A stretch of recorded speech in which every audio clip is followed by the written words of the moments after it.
from Lagos, Nigeria's financial capital. I am boasting of Let's get business morning started for today, Monday, November the 7th. Quite a lot to chew, but let's get started with what's just coming in. It looks like a raft of economic data for the rest of November. Let's show you what we're looking at. These are some of the stories, the news, and economic data that will shape the rest of the month. Beginning today, the Bureau of Statistics released capital importation data for the third quarter.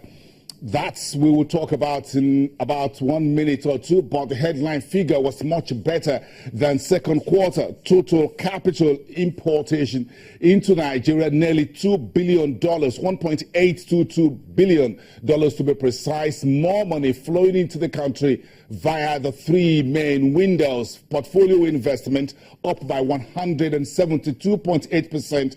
Q-on-Q basis, and as far as direct investment, Nigeria got more inflows, 84.84% higher, and other investment windows up about 7.8%. Those data from Yemi Kale's Bureau of Statistics. Also, we're expecting on the 14th, that will be early next week, the October inflation data. Monday will be the 14th. Between Monday and Tuesday, we expect the Statistics Office to release the data. September figure was 17.7%. Will this figure, the headline CPI, breach the 18% talked about figure in October? We'll have 1 week to wait and get that out. Meantime, the bond auction calendar from the debt office called the DMO shows the next auction, 111 billion. Around that figure was what will be raised for the government on the 16th of November. That will be next week, Wednesday. The auction result will be out on Thursday, the 17th. That is the day that we're expecting the Statistics Office under Dr. Yemi Kale to release the third quarter GDP. Nigeria's gross domestic product shrank 2.04% in second quarter. What will the third quarter look like? You have a week and 2 days to wait for that. Meantime, the final monetary policy meeting of the central bank will take place on November the 21st and 22nd. On Tuesday the 22nd, the 11-member committee members will decide interest rate direction, including liquidity ratio and cash reserve requirements, the what they call the CR.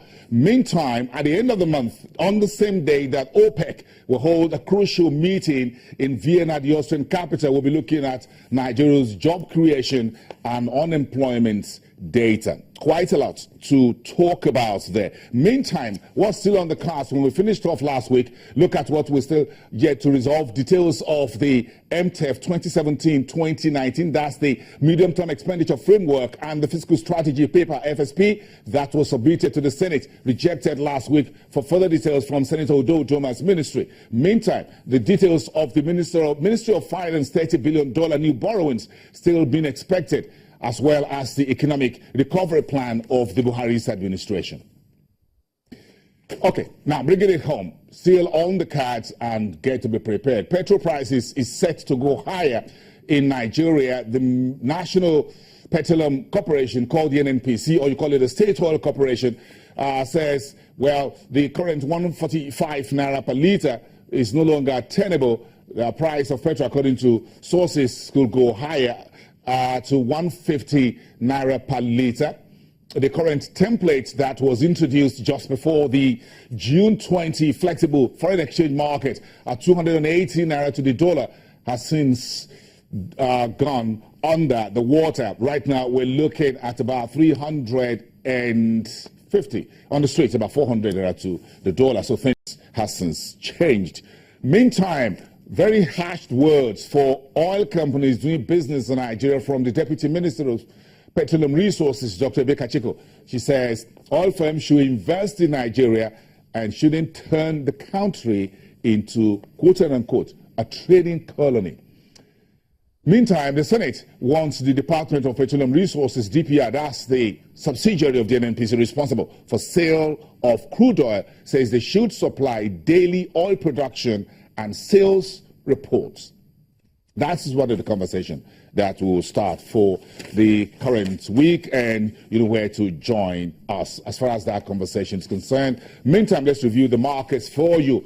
A bit of a weak trading week, Friday finishing off at the bond market as far as the FMDQ is concerned. And of course, FMDQ is 3 years old today. We'll be talking to Okaudi Ugoji later on the program to get a sense of the last 3 years since FMDQ Securities Exchange was inaugurated, promoted actively by the Central Bank of Nigeria. Meantime, last week, Friday was very tepid. 34 deals, 31.30 billion naira in total. The most active FGN paper was 14th March 2024. Paper maturing that year and date at 96.05.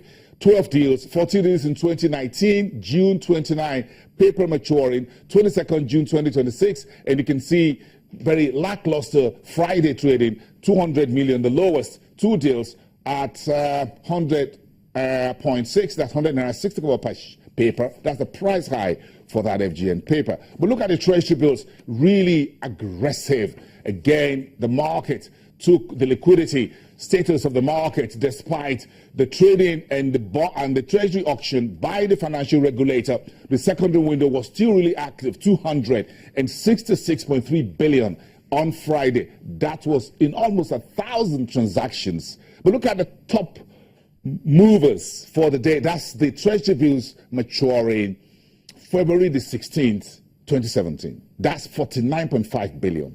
That's quite much, almost 200 deals. Then you find the rest in triple digits. The rest are maturing December 2016, and you have the 19th January 2017, 15.75 price. That's a discount high, 25.75.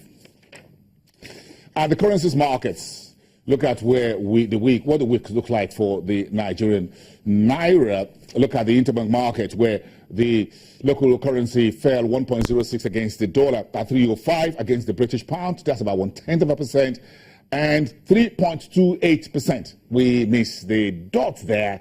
That would have been way wacky if the naira actually fell 3.28%. So that was a bit of a small typo there. 350.23, we apologize, against the euro at the interbank market. Flip it over and look at the parallel market where the naira dollar was at 470. Did I say 400 earlier?